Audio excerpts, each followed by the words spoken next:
భద్రాద్రి కొత్తగూడెం జిల్లా చంద్రగొండ మండలం police station పరిధిలో వాహన తనిఖీలు నిర్వహిస్తుండగా ఏపీ 39RV7906 నంబర్ గల హోండా షైన్ ద్విచక్ర వాహనంపై ముగ్గురు వ్యక్తులు ప్రయాణిస్తూ అనుమానాస్పదంగా కనిపించడంతో వారిని తనిఖీ చేయగా వారి దగ్గర 3 బ్యాగుల్లో మొత్తం 10 గంజాయి ప్యాకెట్లు సుమారు 21.150 కేజీలు ఉన్నట్లు గుర్తించారు. పట్టుబడిన ముగ్గురు వ్యక్తులను విచారించగా ఒడిశా రాష్ట్రం మల్కానగిరి జిల్లా అల్లూరికోట ప్రాంతం నుంచి నిషేధిత 7 గంజాయి ప్యాకెట్లను బ్యాగులో వేసి తరలిస్తూ భద్రాచలం, పాల్వంచ, కొత్తగూడెం, చంద్రగొండ, విజయవాడ మార్గంగా చెన్నైకు విక్రయించేందుకు భద్రాచలం నుండి విజయవాడకు వెళ్లే NH30 రహదారిపై వెళ్తున్నారని తెలిపారు.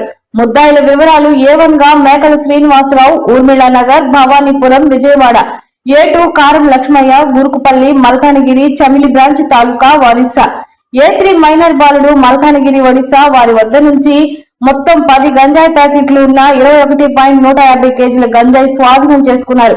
2025 జనవరి నుంచి ఇప్పటి వరకు సుమారుగా 85 కేసుల్లో 33,55 లక్షల రూపాయల విలువ గల 6739 జిల్లా పోలీసులు స్వాధీనం చేసుకున్నారని జరిగింది. అంతేకాకుండా గంజాయి కేసులో సంబంధం ఉన్న ముగ్గురు వ్యక్తులపై PDF చేసి జైలుకు తరలించడం జరిగింది. మరో ముగ్గురికి సంబంధించిన ఆస్తులను కూడా జప్తు చేయడం జరిగిందని తెలిపారు. మరికొంతమంది పీడియాట్ నమోదు చేసేందుకు పోలీసులు జాబితా సిద్ధం చేస్తున్నారని తెలిపారు. ఇటు గంజాయిని పట్టుకోవడంలో కృషి చేసిన CCS ఇన్స్పెక్టర్ రమాకాంత్, SIలు ప్రవీణ్, రామారావు, చంద్రగొండ SI శివరామకృష్ణ మరియు వారి సిబ్బంది SP ప్రత్యేకంగా అభినందించారు.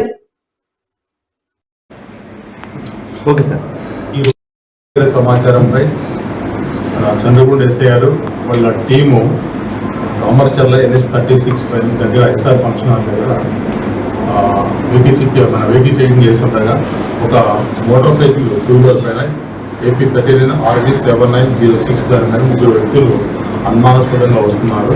వాళ్ళని విచారించగా వాళ్ళ దగ్గర గంజాయి ప్యాకెట్స్ ఉన్నాయి. ఇమీడియట్లీ పంచాలు పిలిపించి పంచనామా జరిపించి వాళ్ళని సీజ్ చేయడం జరిగింది.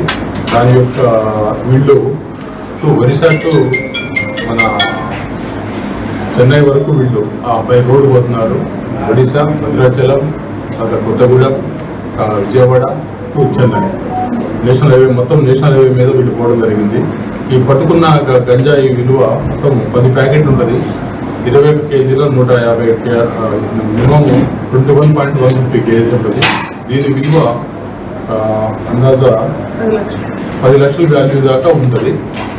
దీన్ని టోటల్ కూడా మన జిల్లా SP రోహిత్ రాజ్ సారు చాలా పకడ్బందీగా ఈ గంజాయి పైన, ఈ మహమ్మారి పైన యాక్షన్ తీసుకోవడం, పోలీసులని అపరాధం చేయడము, యాక్టివ్ చేయడం జరిగింది. ఇప్పటివరకు అందాజా 30,55 లక్షల రూపాయల వాల్యూ చేసే గంజాయిని మనం పట్టుకోవడం జరిగింది.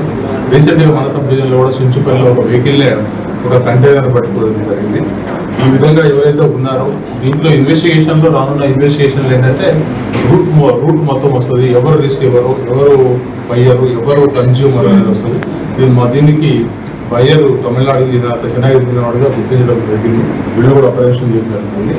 ఈ విధంగా ఇన్ఫర్మేషన్ గ్యాదరించి పట్టుకున్న CI గారికి మరియు SI గారి సిబ్బందికి మేము అప్రిషియేషన్ జరిగింది. వారికి అభినందనలు తెలియజేస్తున్నారు. ఎంతగా ఇంకా ముందు కూడా ఇట్లాంటి ఇన్ఫర్మేషన్ ఉన్నా మేము ఇట్లా చేయడం జరుగుతుంది. దీని మూలంగా ప్రజలందరూ కూడా రిక్వెస్ట్ చేయడం ఏంటంటే, గ్రామాలలో మరియు మెయిన్ సెంటర్లలో పిల్లలు బాగా గంజాయి తాగుతున్నారు.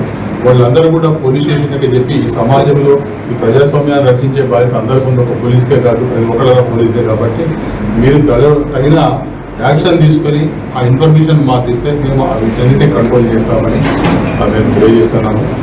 Thank you.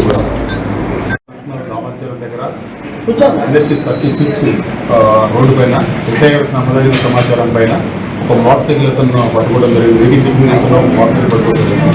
దాంట్లో 3 వ్యక్తులు ఉన్నారు. ఆ 3 వ్యక్తులు కూడా గంజాయిని ఒరిస్సా నుంచి చెన్నైకి తరలిస్తున్నారు. అంటే గంజాయి విలువ ప్యాకెట్ 10 ప్యాకెట్ ఉన్నాయి. 21.150 కేజీల గంజాయి ఉన్నది. నియర్లీ 30 లక్షల పైన ఈ గంజాయి వాల్యూ ఉంటుంది. ఇటు గంజాయి ఒరిస్సా టు చెన్నై అవుతుంది. దీంట్లో ఉన్న ముగ్గురు వ్యక్తులను అరెస్ట్ చేయడం జరిగినది. అదేవిధంగా కాకుండా ఈ గంజాయికి మారుమూల గ్రామాల్లో కూడా వ్యాప్తుంది. వాళ్ళందరూ కూడా తెలియజేసింది ఏంటంటే, మీరందరూ కూడా పోలీసులు ఉపయోగించుకొని చట్టాన్ని ఉపయోగించుకొని వాళ్ళని శిక్షించకపోతే ఒక రుగ్మతలాగా వ్యాపించి ప్రజలకు చాలా నష్టం జరిగే అవకాశం ఉంది. అదేవిధంగా ఈ గంజాయి కేసులో ఉన్న ఎవరైతే కన్జ్యూమర్స్ ఉన్నారో, ఎవరైతే డాన్ లాంటి వెనుక ఉన్నారో వాళ్ళందరినీ కూడా అరెస్ట్ చేయడం జరుగుతుంది. సమాచారం ఇచ్చినాన్ని కూడా గోప్యంగా ఉంచి మేము వాళ్ళని సమాజ రక్షణకు మేము తోడ్పడడానికి కోరుకుంటున్నాం.